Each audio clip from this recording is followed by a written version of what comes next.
La semana pasada vimos la petición que Pablo le pide al Dios y Padre para que le alumbre los ojos del entendimiento o del corazón para saber tres cosas importantes.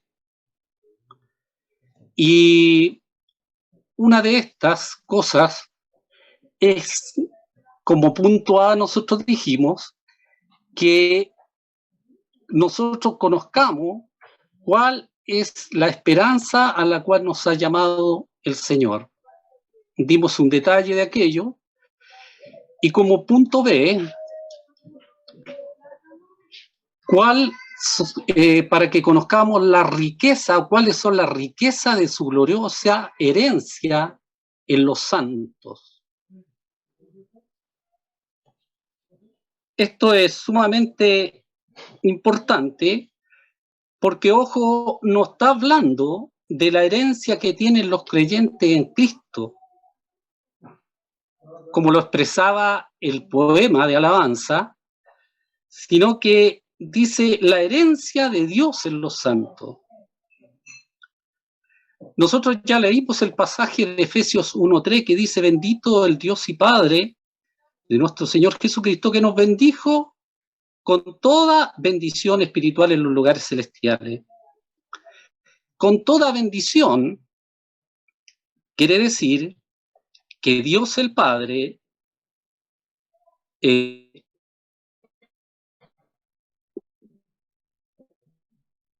puso en nosotros, o a disposición, la elección, la predestinación, la adopción, la redención, el perdón de pecados, la sabiduría y la inteligencia y el sello con el Espíritu Santo de la promesa. Estas 7 bendiciones son la gloriosa herencia que Dios tiene en los santos. Pablo está indicando la inmensa gloria que se expresa cuando Dios recibe como herencia a los seres humanos que ha puesto aparte para sí, en los cuales ha depositado incondicionalmente todas las bendiciones para que lleguen a la estatura de un hijo maduro como su Hijo Jesucristo. Todas estas bendiciones que hemos mencionado están a plena disposición y son parte del creyente. Como punto C, ya que primero dijimos la esperanza a la cual nos ha llamado, que Dios abra nuestros ojos, los ojos del corazón, lo alumbre. Como segunda cosa, las riquezas de la herencia de Dios en los santos. Y como tercera cosa, y algo muy importante, es que conozcamos cuál es la supereminente grandeza de su incomparable poder. Aquí se detiene Pablo para desarrollar este tercer aspecto. Esta supereminente y grande poder está a nuestro favor los que creemos, según la operación del poder de la fuerza de Dios. Esto quiere decir que este poder está a nuestro favor de los que creemos,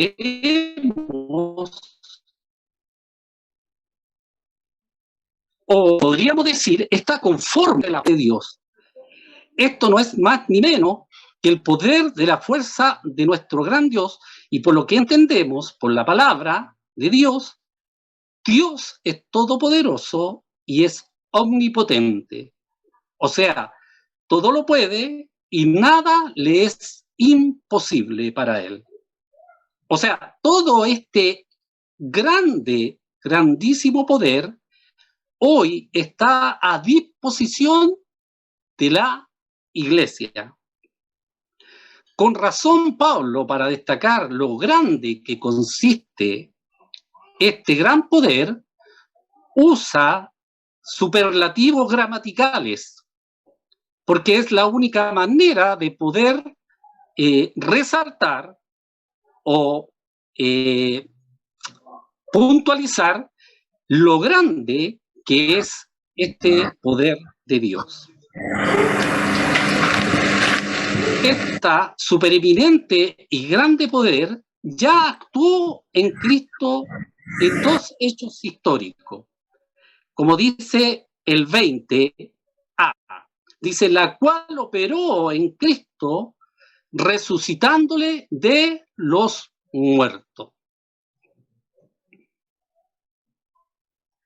y sentándole a su diestra en los lugares celestiales. O sea, este gran poder de Dios realizó dos hechos concretos a los cuales nosotros tenemos que referirnos, hechos históricos, hechos que ya se realizaron, pasado.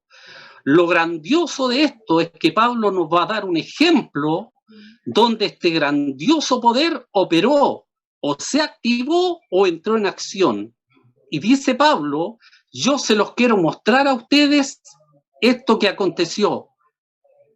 Si uno se pregunta, si yo les preguntara a ustedes, o si no supiéramos nosotros en realidad que el gran poder de Dios operó en Cristo resucitando de los muertos, nosotros, si nos hubiesen preguntado a nosotros, ¿cuál es el momento en el cual Dios activó este gran poder, o cuál fue el gran poder que Dios activó en su momento? Nosotros hubiésemos dicho la creación, porque ahí Dios desarrolló una creación maravillosa y donde el poder de Dios se dio realmente a conocer.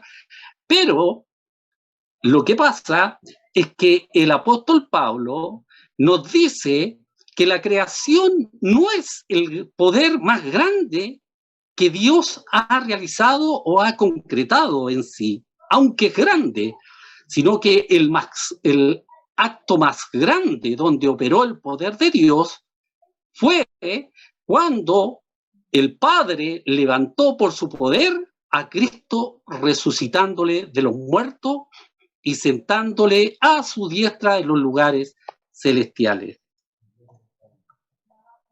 O sea, que había muerto crucificado, nuestro Señor Jesucristo, por nuestra redención, el Padre, con el poder de su fuerza, lo levantó de entre los muertos, dice la Escritura, primicia.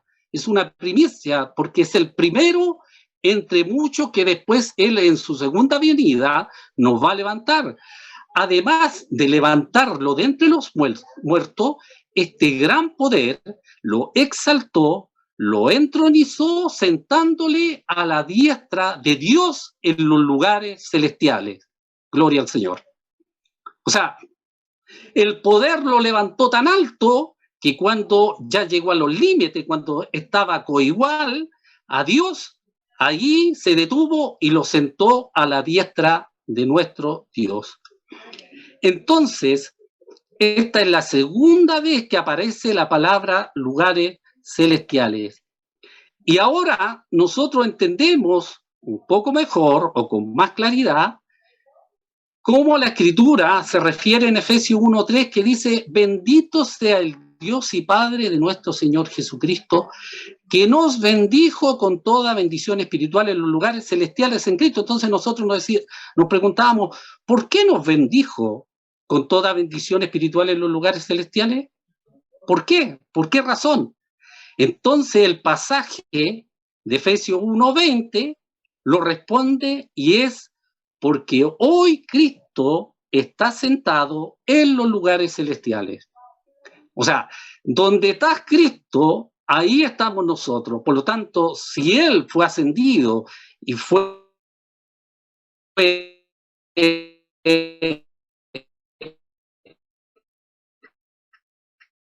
sentado en los lugares celestiales, el verso 20 nos del misterio de su voluntad, de reunir en Cristo todas las cosas. Se dijo en su oportunidad que una de las acepciones de reunir es levantar a Cristo como cabeza de todas las cosas. Por lo tanto, cuando el Padre sentó a Cristo en los lugares celestiales, también implícitamente, o da lo mismo, o es lo mismo, que lo estaba dando como cabeza de todas las cosas. Por lo tanto, como dice Filipenses 2:9, por lo cual Dios lo exaltó hasta lo sumo, sentándole a su diestra. Por lo tanto, hoy no hay nada ni nadie sobre Cristo. Él es el personaje más grande de todo el universo. Ahora, en el verso 21, si podemos subir, Sergio, antes, un poquito antes, por ahí. Entonces, del último pasaje, ya que el Padre levantó a Cristo sobre todas las cosas, ¿cierto? Y Él está a la diestra y sobre Él no hay nada más. Entonces, de eso se desprenden tres de que el Padre lo es muy por encima de todas las cosas, según Efesios 1:20b, y detallado en el 21. Ahora, ¿cómo? El 21, podemos decir del verso 21 que Cristo está exaltado por sobre todas las cosas. ¿Qué es lo que dice el 21? Sobre todo principado y autoridad y poder y señorío y sobre todo nombre que se nombra no solo en este siglo, sino también en el venidero. Cristo hoy quedó muy por encima de todo poder terrenal, angelical, celestial, etc. Sobre Cristo no hay ningún príncipe, autoridad, poder, señorío, ningún nombre que se nombra. Si hay algún nombre dice, en los siglos venideros, en el mundo venidero, todo eso está bajo Cristo. La NBI dice que Cristo quedó muy por encima de todo gobierno y autoridad y poder y dominio y de cualquier otro nombre que se invoque, no solo en este mundo, sino también en el venidero. Entonces, por lo tanto, Cristo quedó hoy muy por encima de todo principado, toda autoridad, poder, señorío y cualquier otro nombre que aparezca en el futuro. A la vez, ahí en el 1:22, dice que Cristo sometió todas las cosas bajo sus pies. Por el hecho de que Cristo quedó muy por encima de todo en su exaltación, como dice el verso 22, se desprende que todas las cosas quedaron sometidas o sujetas a Él. Los verbos que se utilizan acá en esta escritura siempre se remiten en pasado, sometió. O sea, es un hecho que ha sido consumado. No es un evento por realizar o que se esté realizando. Es un hecho que ya se realizó en Cristo. Y el punto C dice, Cristo por su obra redentora es dado por Dios Padre como cabeza a la iglesia y esta es constituida como su cuerpo y es llamada la plenitud de Cristo. Y dice la Escritura, y lo dio por cabeza sobre todas las cosas a la iglesia, la cual es su cuerpo, la plenitud de aquel que todo lo llena en todo. Por primera vez en esta epístola aparece la palabra iglesia para resaltar que el Padre, al exaltar a Cristo, lo constituyó como cabeza de la iglesia. El Padre le está diciendo a la iglesia, iglesia, te regalo a Cristo mi Hijo como tu cabeza. Después de haber dicho o mencionado Pablo una revelación tan grande de que Cristo lo exaltó hasta lo sumo y le dio un nombre que es sobre todo nombre, y que sobre él no hay nada, y que sometió todas las cosas bajo sus pies, toma el Padre a Cristo, a este glorioso Cristo, maravilloso Cristo, y le dice a la iglesia, iglesia, ahora te regalo a mi Hijo exaltado hasta lo sumo y te lo doy como cabeza tuya. O sea, no es cualquier cabeza que nosotros tenemos. Es la persona más importante que hay en el universo. Por eso, cuando el Señor resucitó, dijo, todo poder me es dado en el cielo y en la tierra. A ese Señor que tiene todo poder arriba, abajo, en la tierra y bajo la tierra,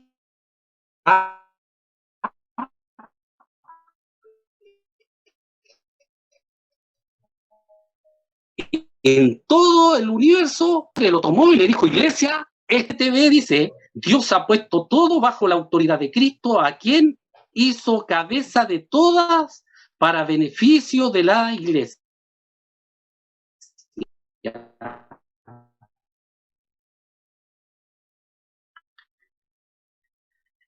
Esta implica en sí, si se puede decir, con respecto a nosotros, es la más relevante. Y es que a la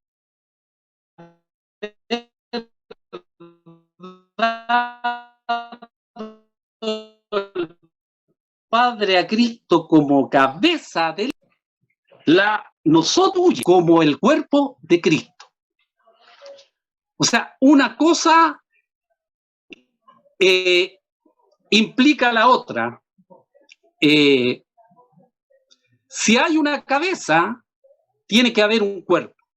¿Y qué hace el Padre? El Padre le da a la iglesia, a los llamados, ¿cierto?, los cuales nos hemos arrepentido, los cuales nos hemos apartado, los cuales hemos obedecido a la voz del Evangelio, y a esos llamados el Padre le da a Cristo, nos da a Cristo como cabeza. Por lo tanto, en este hecho, la iglesia pasa a ser el cuerpo de Cristo.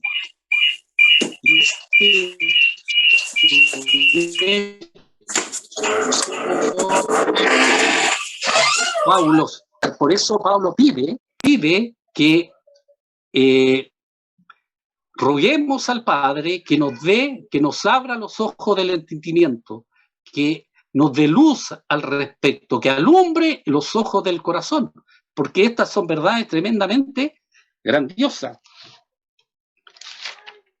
Ahora, los otros dos hechos que vimos anteriormente, que son hechos importantes, que son implicancias importantes, como la esperanza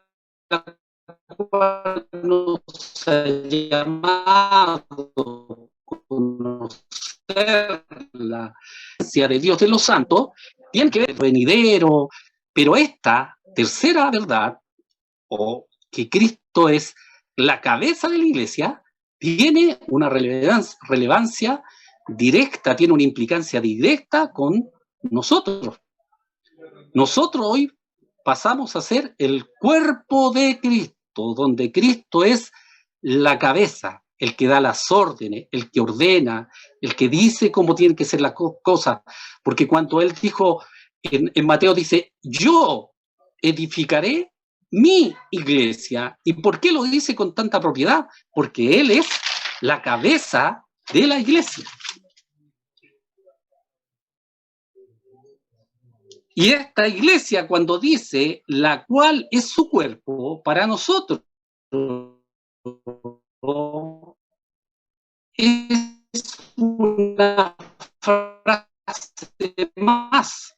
O sea, frase que somos el cuerpo de Cristo. Leyendo parte por parte y se nos alumbrara los ojos del entendimiento, veríamos que esto es una realidad maravillosa que cambiaría rotundamente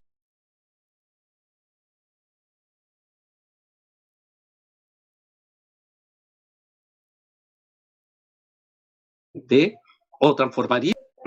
sucedido de que alguien pudiera o podría llegar a ser parte de la naturaleza divina.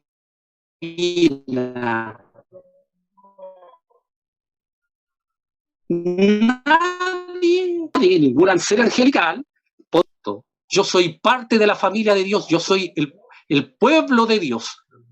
Nadie.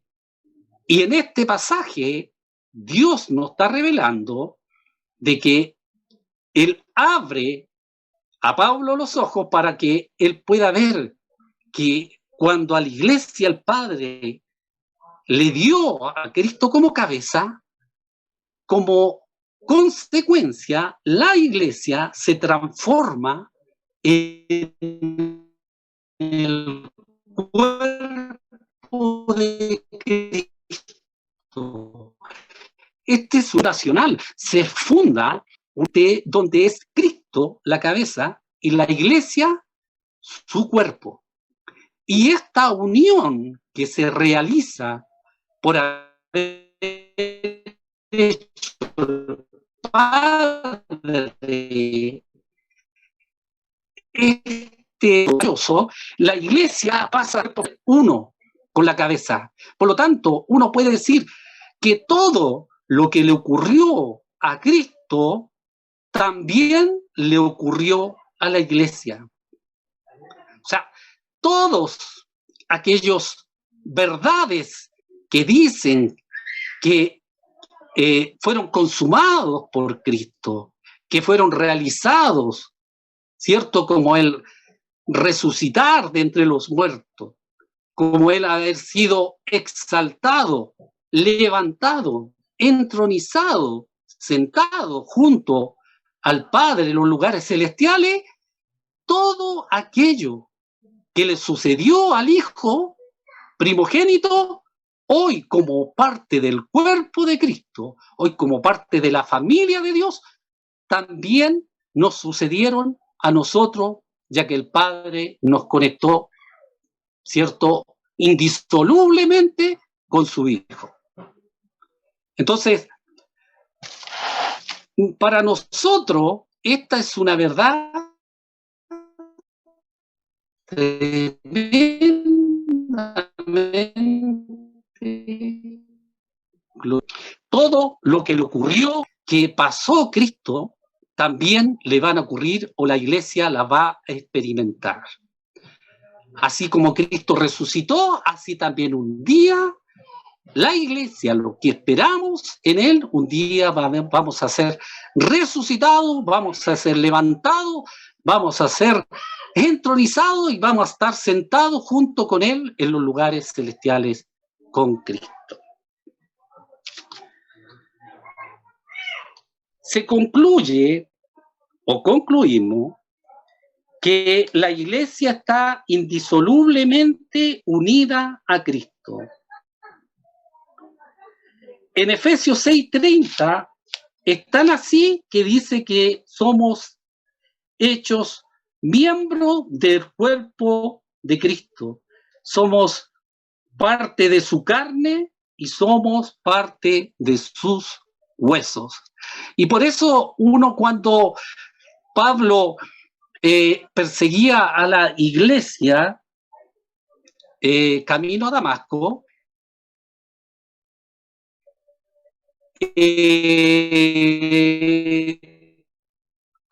y se le aparece Jesucristo, hay una y uno dice, pero ¿cómo si seguía la iglesia? Y es ahí donde Cristo se identifica con el creyente, con cada uno de nosotros. Pablo, ¿por qué me persigues? Quiere decir que los perseguidos, Cristo se había identificado plenamente con ellos.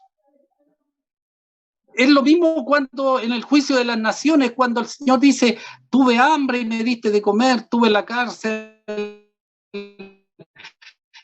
y tuve desnudo, y algunos dicen, ¿cuándo lo hicimos eso?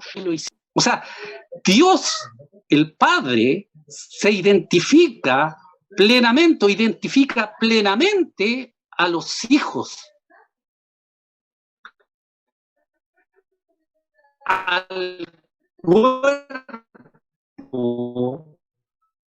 al Cristo te mira y dice este cuerpo, a este tiene que experimentar lo que yo experimenté, este tiene que crecer como yo también crecí. Acuérdense que la Escritura dice que él crecía en sabiduría, ¿cierto? En gracia para con Dios y con los hombres. O sea, nosotros tenemos que orar, tenemos que pedir a Dios, tenemos que solicitar, rogar que Dios nos abra los ojos de nuestro entendimiento para que todas esas verdades que están en el poder de alabanza, ¿cierto? En el de Efesios 1:3 al 14, puedan ser revelados, ¿cierto? A través de estas grandes verdades. Podemos decir, por último, que nuestro vínculo de unión con Cristo, dicho en estas verdades que hemos ido explicando, exponiendo, establecen el fundamento, establecen el cimiento para lo que viene y para lo que Pablo va a explicar en Efesios 2:1 en adelante, donde ya no se habla que vamos a estar en Cristo, sino que se nos dice que todos los eventos que le sucedieron a Cristo, nosotros vamos a estar con Él. Con Cristo. Resucitados con Cristo, fuimos levantados con Él. Entonces, como una verdad también a la cual podemos echar mano el día de hoy. La Iglesia es el único ente en el universo en el cual está depositado toda la plenitud de Cristo. Cuando dice que la cual es su cuerpo, la plenitud de aquel que todo lo llena en todo, quiere decir que cuando el Padre unió o estableció a Cristo como cabeza, y esta cabeza se unió a la Iglesia y la estableció como un cuerpo, toda la gracia, todo el poder, toda la sabiduría, inteligencia, todas las bendiciones que estaban en Cristo fueron depositadas en la Iglesia. ¿Cuánto? Todo. Absolutamente todo. Todo lo de Cristo se nos traspasó. Y por eso dice que la plenitud, y la palabra plenitud significa pleroma, que es una medida.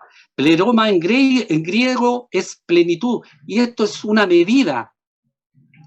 Esta medida está llenada a su máximo. Es como un vaso llenado a su máximo. ¿Y cuándo sucedió esto? Cuando el Padre dio a Cristo a la Iglesia se llenó de Cristo, se repletó hasta arriba.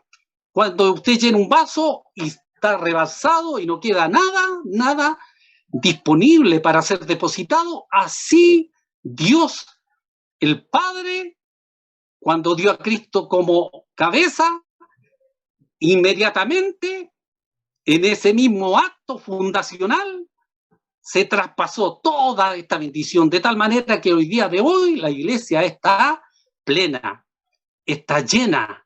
Ya no hay nada más que pedir, ya no hay nada más que rogar ni que solicitar como si algo nos faltara. Es cuando uno, por ejemplo, pide paz, cuando uno pide justicia. No, la Escritura dice que Cristo es nuestra paz, que Él es nuestra justicia, que Él es nuestra santidad, que Él es nuestra sabiduría, que Él es nuestra inteligencia. O sea, todos aquellos recursos que la Iglesia necesita hoy para crecer y para avanzar y llegar a ser un hijo maduro, pleno, que puede tomar su herencia, están ya entregadas por Dios Padre en Cristo a favor de la Iglesia. ¿Qué necesitamos hoy día? Que se nos abran los ojos del entendimiento, que Dios ilumine nuestro corazón. Y cuando Dios va a iluminar o ilumina nuestro corazón, allí vamos a ver en realidad las cosas importantes que han estado allí cerca de nosotros y a lo mejor por las cuales nunca pedimos, o si pedimos, a lo mejor este es el tiempo para ser respondida. Podemos decir algo importante. Así como en el Hijo, dice Colosenses, habita corporalmente todo, así también habita corporalmente toda, absolutamente toda la plenitud de Cristo. La iglesia el día de hoy está Cristo. Y para ver esta gran una operación diariamente, cuando nosotros se lo solicitamos, se lo pedimos o se lo rogamos en oración. Amén. Amén. Gloria al Señor.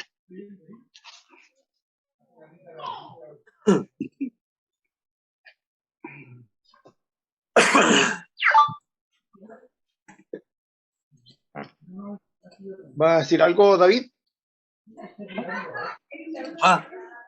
No. No.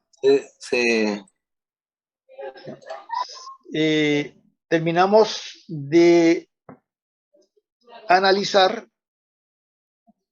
la oración de Pablo y la intención que él tenía con la iglesia. Entonces revela asuntos tan profundos que son motivos de preocupación de él, de que la iglesia logre asimilar y entender en esta oración, porque era un asunto de su corazón, que la iglesia pudiera entender estas cosas y por eso la presenta entonces como una oración al Señor. Entonces, si tomamos el espíritu de Pablo, la iglesia debiera de reaccionar a esta oración. Así que son verdades muy profundas que nos ubican en un contexto que como que se arranca de nuestra realidad. Entonces debemos de tomar el espíritu de Pablo y entender que esto es para nosotros hoy, no mañana, y que no es una historia, sino que está presente hoy para toda la iglesia. Así que si pueden participar con alguna intervención más aclaratoria de esto, es el momento, hermanos. O alguna duda que alguien no lo haya entendido y lo pudiéramos explicar entre todos.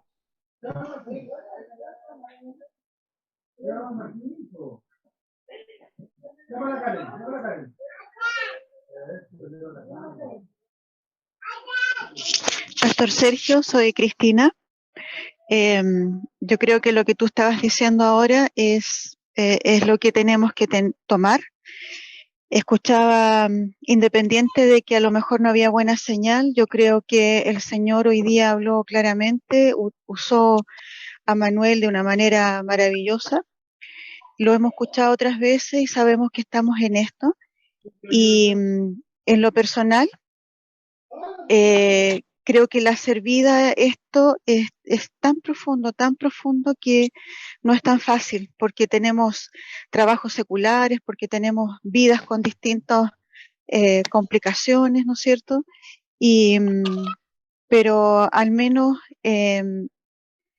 yo mientras escuchaba la palabra decía, Señor, quiero hacer vida en mi vida esto, porque estar fuera de este mundo, ¿no es cierto? Estando en el mundo no es fácil, como tú decías, y es de otra dimensión, pero si está ahí para tomarla, para vivirla, yo le pido al Señor que cada uno de nosotros podamos efectivamente hacerlo, vivirlo cada día, que no quede ahí en el tintero, que no quede ahí en una grabación como lo están haciendo ahora que están grabando, sino que se pudiera hacer vida. Le doy gracias al Señor por haber tenido la oportunidad de escuchar hoy día esta palabra y que Cada clase de estas uno aprende más y crece más. Te doy gracias, Señor. Gracias, amado Dios. Amén. Cristina Rivera, ¿no? Sí. Ya. Gracias. ¿Algún otro aporte, hermanos?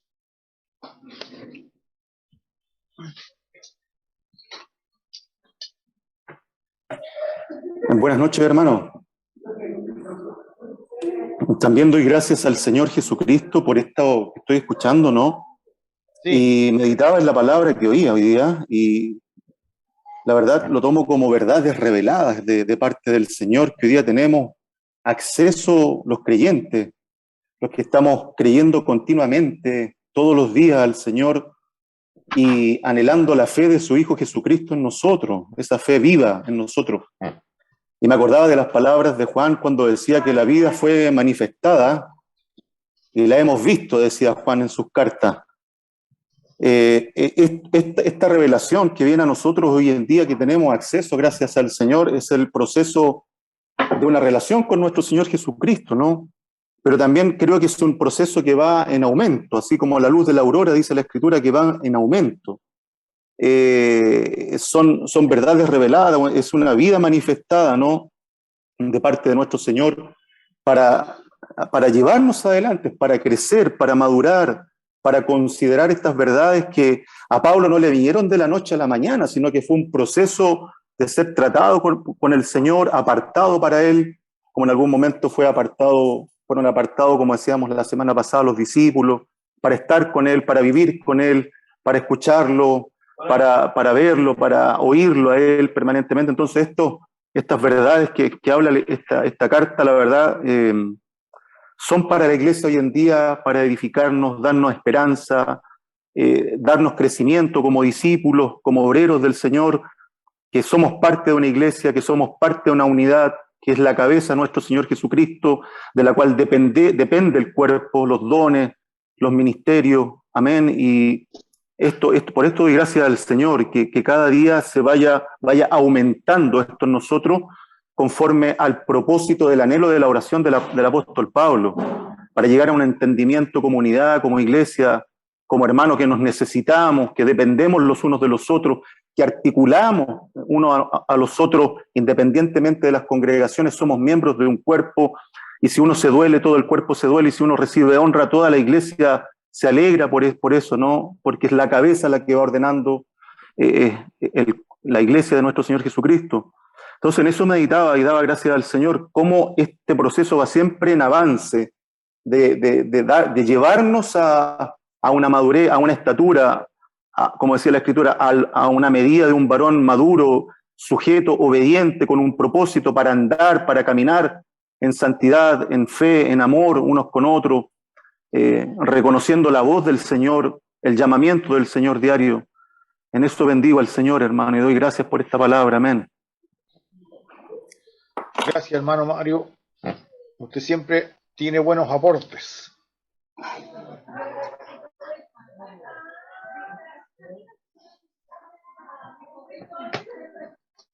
Pastor Manuel, me quedo con la última parte que dice que se nos abran los ojos del entendimiento. Dentro de la iglesia se nos abran los ojos del entendimiento. Estamos en esto, pero dentro de la iglesia hay muchos que están en kinder, otros están en primero, en segundo, a lo mucho estaremos en sexto año, de que se nos abran los ojos del entendimiento. Pero estamos dentro de la iglesia, dentro del cuerpo de Cristo, y eso es lo importante. El Señor Jesús da el crecimiento a medida que nosotros queramos crecer, queramos abrir nuestro entendimiento, queramos que nuestros ojos se abran. Me quedo con esa última parte, que Dios tenga misericordia y que los miembros, los hijos de la iglesia quieran abrir los ojos. Esa es la súplica que tenía también el apóstol Pablo. No sé, me quedé con esa última parte, Pastor Manuel López. El apóstol Pablo está tan interesado en el crecimiento de la iglesia, Sí, que la iglesia llegara a ser un hijo maduro con los creyentes, los que participan del cuerpo de Cristo, es que Pablo se olvida de su condición de preso. Cualquiera de nosotros hubiese pedido una cadena de oración por toda Asia y a toda la iglesia ya, para que me pudieran dar libertad si yo hubiese estado en esa en ese condición. Pero momento. Pablo, es tal su interés por la iglesia que subordina sus intereses personales por los intereses de Dios. Y es eso lo que yo creo que en este tiempo tenemos que hacer. Todos tenemos problemas, todos tenemos más o menos situaciones complicadas de salud, de economía, crianza de los hijos, matrimonial y todo lo demás. Pero ¿qué es lo primero en la vida? ¿Qué es lo perdurable? ¿Qué es lo que va a quedar en el tiempo? Y eso no es nada más ni nada menos que el propósito de Dios, que lo demás va a quedar aquí, y todo lo demás. Pero lo que va a perdurar en el tiempo es la obra de Dios en nosotros. Y por eso, a eso tenemos que darle prioridad, como dijo el Señor, buscar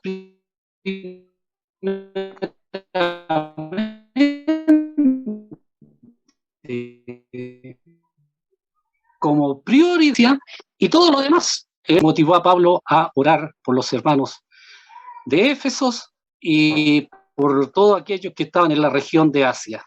Amén. Amén. Gracias, pastor.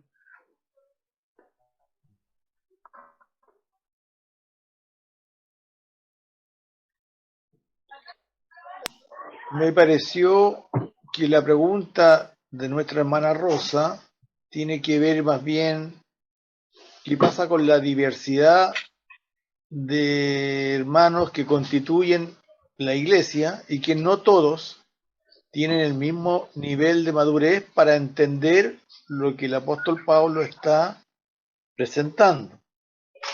¿Es así, hermana? Amén. Ya. Amén. No, Bueno, esa es una realidad que no la vamos a poder evitar nunca. ya. El consejo que habría que dar, a lo mejor, de mi opinión, es que siempre nosotros vamos a tener hermanos mayores. Amén. Y los menores que no logran entender, deben ser contenidos por estos hermanos mayores. Los hermanos mayores entonces contienen en su madurez a los inmaduros. Y lo menos que podemos pedirle a los inmaduros que le hagan caso a los hermanos mayores. Y esa yo creo que sería una forma de poder avanzar, porque tenemos que avanzar. Y todos nosotros, los que estamos conectados hoy, en su momento fuimos hermanos menores, guaguitas en el Señor, que no tenían que estar cambiando pañales cada cierto tiempo. Entonces, pero hemos madurado y hemos crecido, y es porque la iglesia la maneja el Señor. Así que fe y esperanza, hermana. Y oremos igual que Pablo. Oremos, como Pablo decía, que se alumbren los ojos de vuestro entendimiento para que sepamos cuál es la esperanza a que Él o el Señor nos ha llamado. El Señor no nos llamó a jugar, nos llamó para cosas grandes y tremendas. Entonces, que nos dé a todos nosotros un espíritu de sabiduría y de revelación para entender estas cosas. No sé si le respondo mejor ahí, hermano. Doctor Sergio, Sí, tratando de hacer un resumen de lo que se ha compartido anteriormente y hoy día, tendríamos que decir que lo que motiva o lo que causa la oración de Pablo por los hermanos en Éfeso y a través de ello por toda la iglesia de todos los tiempos, es que es la revelación del plan que nos expuso Felipe que es del capítulo 1, versículo 3 al versículo 14. Felipe tomó 2 sesiones para tratar de explicarnos ese párrafo, ese poema de alabanza, donde Pablo revela el plan de Dios que estaba concebido antes de la fundación del mundo y que tiene por centro y por figura principal a nuestro Señor Jesucristo. Entonces, al orar Pablo por los efesios, para que el Padre de Gloria les conceda espíritu de sabiduría y de revelación, eso quiere decir que no basta conocer ese párrafo del capítulo 1, versículos 3 al 14, no basta conocerlo solo intelectualmente, que necesitamos que el Espíritu Santo nos revele ese plan, nos enseñe Él espiritualmente ese plan. Por lo tanto, nosotros debemos hacer como motivo de oración, debiéramos integrar como comunidad y como cada iglesia local en los días de oración esa petición, debiéramos integrarla y hacerla. Incluso si fuera necesario leerla tal cual como la oró Pablo, pero hacerla. Porque esa es la única manera en que se nos pueda dar a conocer de una manera espiritual, que realmente nos revolucione, nos transforme, nos cambie, es con espíritu de sabiduría y de revelación. Ahora, según esa oración que hace Pablo, dice que si el Padre nos concede espíritu de sabiduría y de revelación, vamos a entender espiritualmente el párrafo de Efesios 1, 3 al 14, y de ese párrafo entendido por el Espíritu, se van a desprender 3 cosas, se nos van a dar a conocer 3 cosas fundamentales para la vida de la iglesia, que es cuál es la esperanza que Él nos ha llamado, cuáles son las riquezas de la gloria de su herencia en los santos, y cuál es la supereminente grandeza de su poder para con nosotros los que creemos. O sea, esas 3 cosas que Pablo dice que vamos a llegar a saber si es que el Padre nos concede espíritu de sabiduría y de revelación, se desprenden del plan de Efesios 1, 3 al 14. Así que es como que si alguien realmente entiende Efesios 1 del 3 al 14, se le tiene que revelar o se le tiene que hacer saber, si es que entendió el párrafo, cuál es la esperanza que está llamada. ¿Cuáles son las riquezas de la gloria de la herencia que están en nosotros, en los santos? ¿Y cuál es la supereminente grandeza de su poder para con nosotros los que creen? Yo haría entonces ese nexo entre las 2 exposiciones que anteriormente hizo Felipe y las 2 exposiciones que ha hecho Manuel ahora, y el nexo es ese. Es por causa de ese poema de alabanza donde está revelado el plan de Dios que Pablo ve la necesidad de orar, y nosotros también deberíamos quedarnos con esa conclusión, la necesidad de pedir al Padre que nos dé espíritu de sabiduría y de revelación para que sepamos estas 3 cosas y las sepamos por el Espíritu, enseñadas por el Espíritu, reveladas por el Espíritu. Porque imagínate que lo tremendo que está diciendo, van a llegar a saber cuál es la supereminente grandeza de su poder a favor de los que creemos, a favor nuestro. ¿Cómo se van a disipar si se nos revelara realmente? Se van a disipar los miedos, los temores, las vergüenzas, cuando hay un tremendo poder. Como decía Manuel, Pablo usa superlativos porque no sabe cómo decirlo para expresar lo grande de este poder. El supereminente, grande poder de Dios para con los que creemos. Y aquí estamos en esta noche los que creemos. Y Pablo dice, hay un tremendo poder a favor nuestro. Es el mismo poder que levantó a Cristo de entre los muertos. Es el mismo poder que lo sentó a su diestra en los lugares celestiales. Es el mismo poder que lo dio a Cristo por cabeza de la iglesia, y es el mismo poder que hizo de la iglesia el cuerpo de Cristo. la plenitud de aquel que todo lo llena. Entonces, estas cosas que las repetimos y que es bueno que las memoricemos, necesitamos conocerlas por el Espíritu de Dios, enseñadas por el Espíritu de Dios.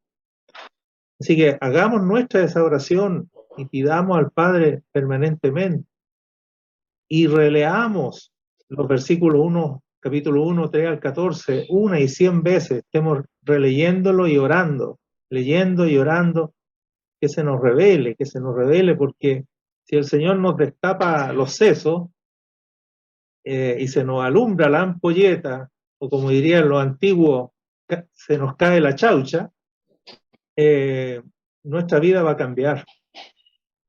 Nuestra vida va a cambiar porque vamos a tener conciencia espiritual de lo que somos, de lo que tenemos y para dónde va.